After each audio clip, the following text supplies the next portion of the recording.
तो स्टार्ट करते हैं। मोल्स,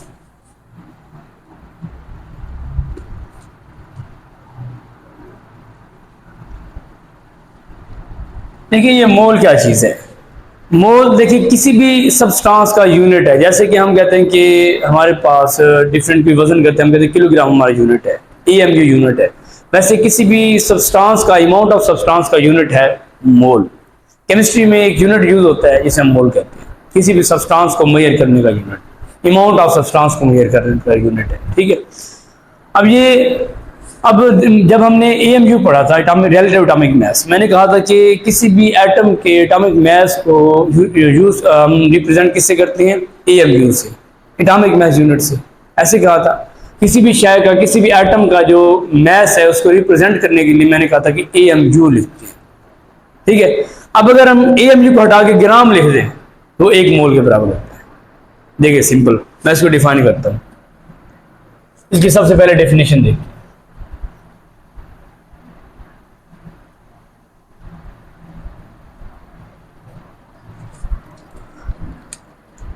डेफिनेशन देखिए शायद। Atomic mass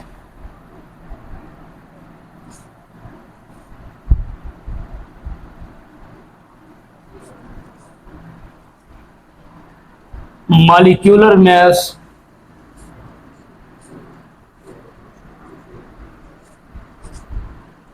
formula unit mass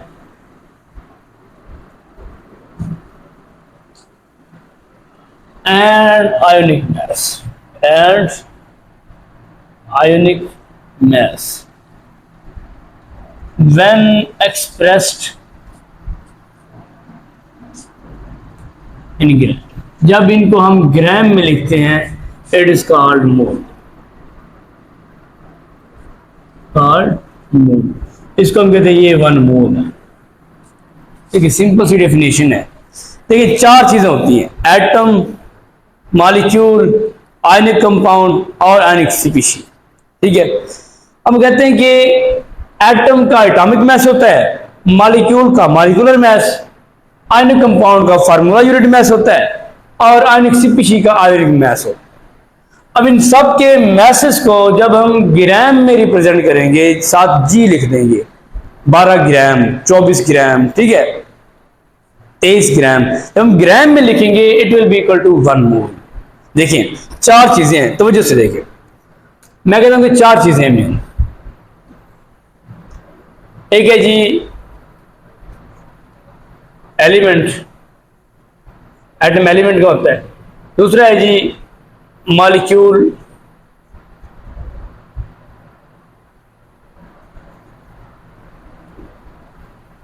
atom लिख दें, ठीक है, एटम एलिमेंट।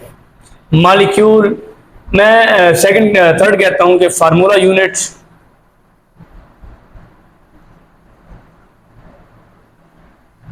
फोर्थ है जी आयनिक species.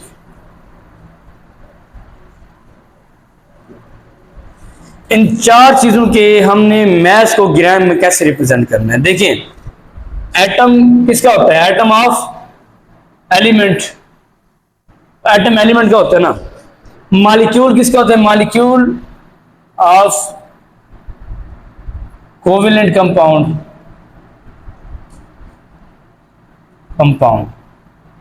Formula unit of ionic compound, ये आयोनिक कंपाउंड का होता है, आयोनिक कंपाउंड। और आयोनिक स्पीशीज ऑफ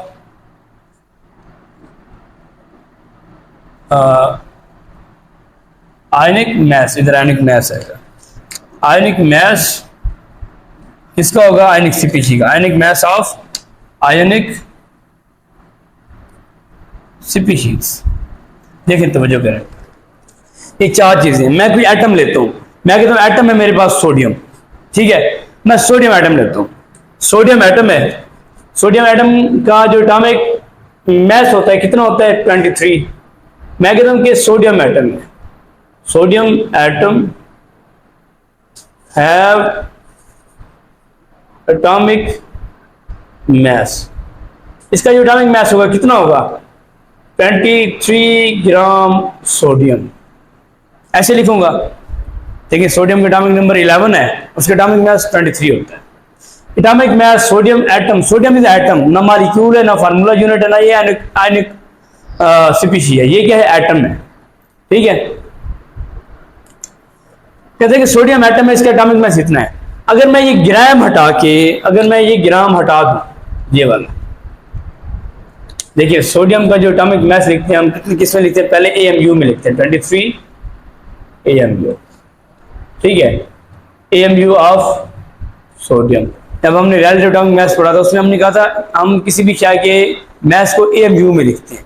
अगर इस AMU को हटा के मैं ग्राम लिख दूं इस तरह, अगर मैं कहूं कि 23 ग्राम ऑफ सोडियम, अब जब ग्राम में मैंने इसको एक्सप्रेस किया, ठीक है, it will be equal to 1 mole, इसको हम कहेंगे 1 मोल, सिंपल। किसी भी एटम का जो एटॉमिक मास है उसको अगर मैं AMU हटा के ग्राम लिख देता हूँ वो 1 मोल के बराबर होगा, बात समझ आइए। और जब मैंने आपको एवोगाड्रो नंबर बताया था, मैंने कहा था कि 1 मोल के अंदर कितने नंबर ऑफ पार्टिकल्स होते हैं, 6.02 इंटू 10⁻23 नंबर ऑफ पार्टिकल होते हैं। एक मोल के अंदर, एक मोल इक्वल होगा 6.02 into 10⁻23 number 23 and Avogadro number, ठीक है। एक मोल इतने के बराबर होगा, बात समझ आ रही है आपको। कोई भी एटम है उसका अगर एटॉमिक मास हम ग्राम में लिख दें वो कितने के बराबर होगा, 1 मोल के। और 1 मोल के अंदर कितने नंबर ऑफ पार्टिकल्स होते हैं, एवोगाड्रो ने बताया था 6.02 इंटू 10⁻23 नंबर ऑफ पार्टिकल्स होते हैं, बात क्लियर होगी। अगर हम मॉलिक्यूल लेते हैं, मैं कहता हूँ मॉलिक्यूल है, वाटर का मॉलिक्यूल है या NH3 अमोनिया का मॉलिक्यूल है। वाटर का मॉलिक्यूल क्या होता है, H2O, सिंपल, आपको पता है वाटर का मॉलिक्यूल होता है H2O। H2O वाटर का मॉलिक्यूल है। मैं कहता हूं कि H2O मॉलिक्यूल है, मॉलिक्यूल का क्या होगा, मॉलिक्यूलर मास होगा, है मॉलिक्यूलर मास। अब H2O का कितना होता है, 18 AMU होता है, कितना, 18 AMU। 18 AMU इसका एटॉमिक मास, इसका मॉलिक्यूलर मास है, molecule 18 AMU of H2O, water का 18 AMU। देखिए ऑक्सीजन का 16, 2 इसका 18 हो गया। अब अगर इस AMU को, इसको हटा के मैं इधर लगा दूं ग्राम, क्या बनेगा, 18 ग्राम बनेगा, 18 ग्राम, 18 ग्राम ऑफ H2O, ठीक है। अब ये कितने के बराबर होंगे, ये भी 1 मोल के बराबर होगा, बात समझ आइए आपको, ये भी 1 मोल के बराबर होगा। अब एक 1 मोल के अंदर कितने नंबर ऑफ पार्टिकल्स होते हैं, 6.02 इंटू 10⁻23 एन, ओके, बात क्लियर। यही बात मैं अगर आयनिक कंपाउंड पे अप्लाई करूं, मैं कहता हूं आयनिक कंपाउंड है मेरे पास सोडियम क्लोराइड, खाने का नमक है NaCl। NaCl मेरे पास आयनिक कंपाउंड है क्योंकि इसके अंदर आयनिक बॉन्ड होता है, आयनिक कंपाउंड है। इसकी मैं एग्जांपल लेता हूं, मैं कहता हूं कि NaCl ionic compound have ionic compound का क्या होगा, आयनिक मास होगा, कितना इसका आयनिक मास होगा, 23 इसका है प्लस 35.5, ये क्या बनेगा 58.5,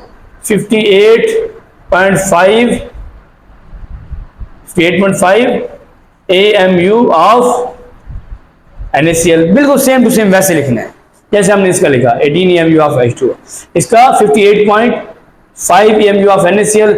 अगर मैं AMU को हटा के क्या लिखूं, ग्राम लिखूं, अगर मैं ग्राम लिखूं तो क्या बनेगा 58.5 ग्राम, ठीक है, gram of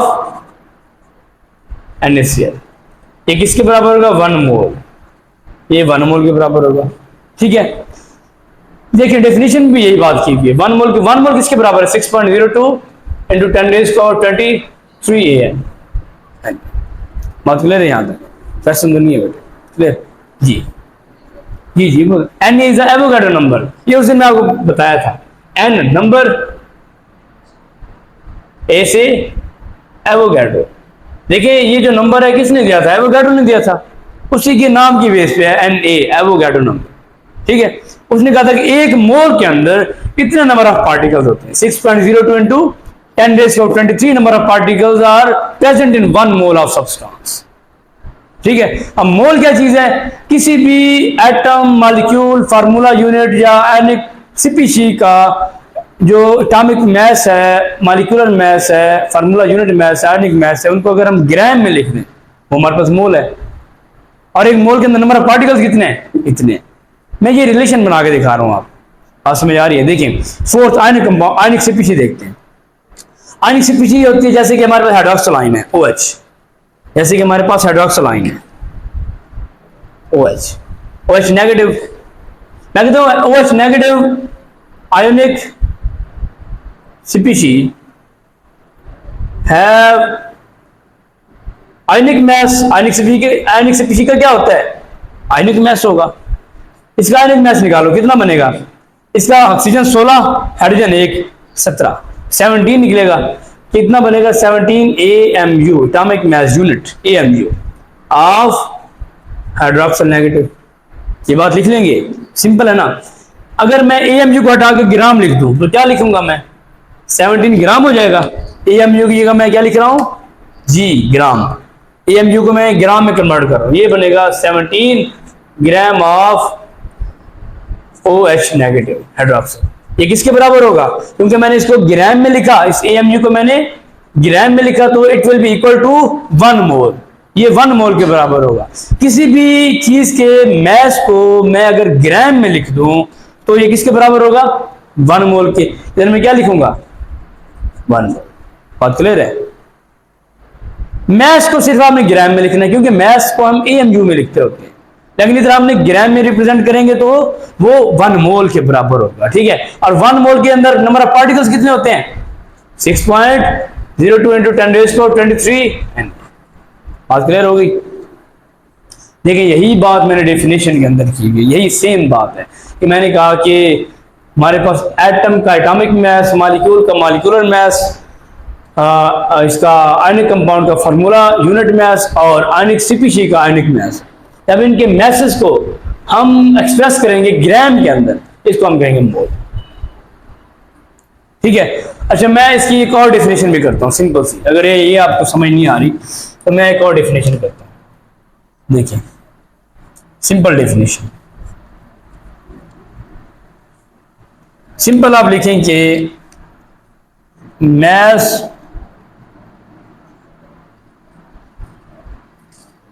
of any substance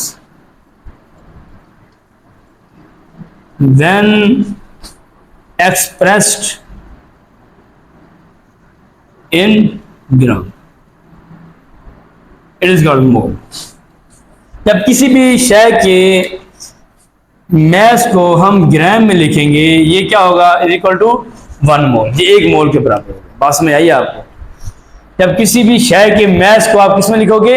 ग्राम के अंदर। When mass of any substance when expressed in gram, जब इसको ग्राम में लिखोगे उस कितने के बराबर होगा? 1 मोल के। ये मोल की डेफिनेशन आप ये भी लिख सकते हो, लेकिन ये ज्यादा ऑथेंटिक है। आपने ये ज्यादा आपने बोर्ड के ऊपर ये फार्मूला देखो, मोल का फार्मूला देखो। शाबाश।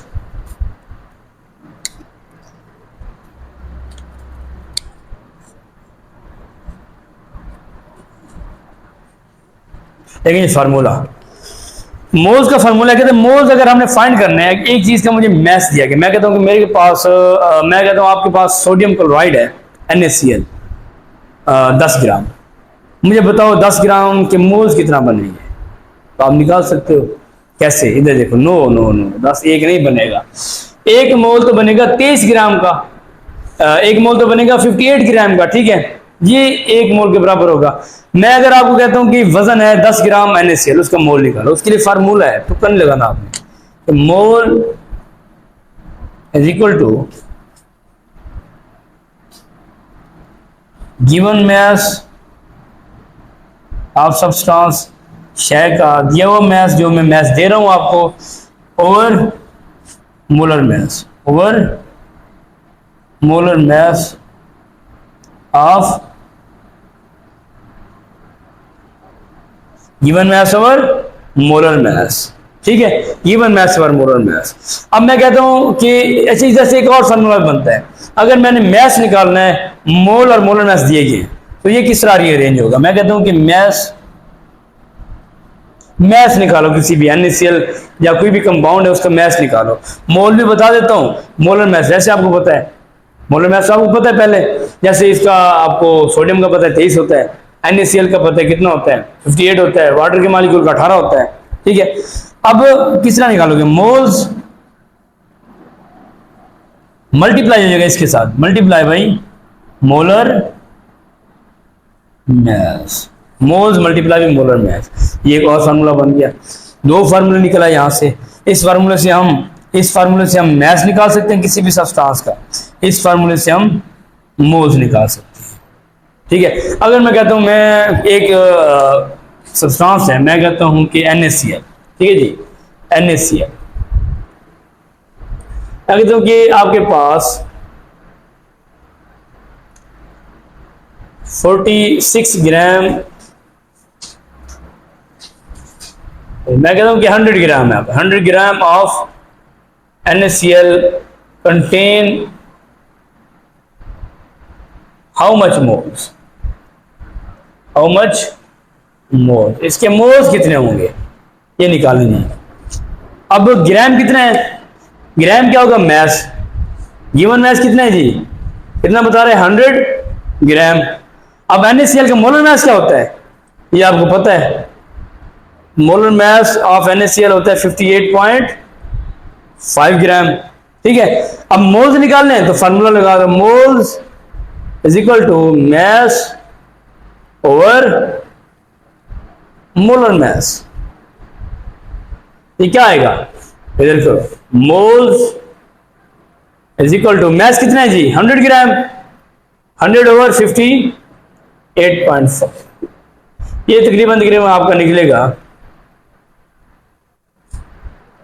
1.9 समथिंग मोल्स। इस तरह आपके पास मोल्स आएंगे। फार्मूला लगा के अगर आपको किसी चीज का मैथ दिया गया हो तो आप मोल्स निकाल सकते हो। ओके, ये सिंपल सा आपका मोल्स का टॉपिक था, इसको आपने अच्छे से